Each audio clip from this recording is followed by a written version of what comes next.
Welcome to The Terrible Take, a daily segment telling Steeler Nation what's on our minds. I'm Melanie Friedlander. Entering Week 17 of the regular season, there is a lot at stake when the Steelers head to Seattle to take on the Seahawks.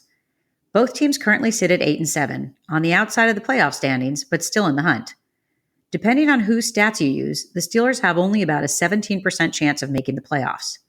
They no longer control their own destiny and need a few other games to go their way in order to punch a ticket to the postseason. You could argue that their single elimination tournament has already begun. The buzz surrounding the Steelers all week centered around the quarterback position and the question of who would get the start. The answer finally came from head coach Mike Tomlin on Friday, when he announced that Mason Rudolph would get the ball.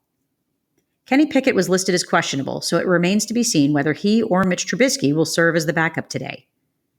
Rudolph had a solid performance in the 34-11 win over the Bengals in his first start since 2021, and fans were clamoring for him to lead the team this week.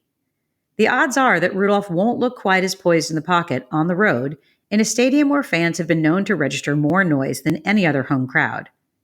He probably won't play as well this week, but in my opinion, he isn't the X factor that many fans are making him out to be.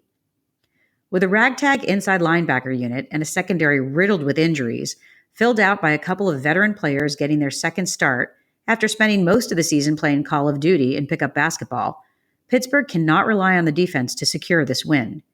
The offense needs to step up, and the key to victory, to me, is the offensive line. The Steelers enjoyed incredible luck last season, as the 5 starters on the O-line remained healthy the entire year.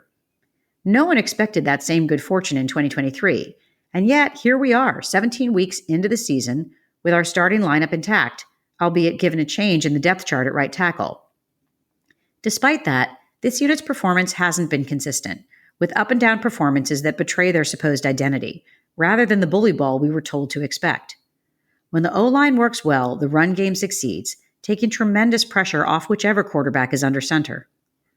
None of the offensive linemen put in an all-pro performance last week, but they were effective. They were able to hold blocks and create running space for Najee Harris and Jaylen Warren. They gave Mason Rudolph time in the pocket to go through his progressions and push the ball downfield. And they posted a crucial stat in the penalty column, with only one flag on Dan Moore Jr. that was actually questionable. If the Steelers want to come out of Seattle with a win, when they badly need to keep their playoff hopes alive, the O-line needs to lead the way. And we need to hope they come ready to rock. That's my take. You can follow me on Twitter @GirlSurgeon. Check out The Terrible Take every day at 5 p.m. Eastern Time. Follow us on SteelersDepot.com and check out The Terrible Podcast with Dave Bryan and Alex Kozora every Monday, Wednesday, and Friday.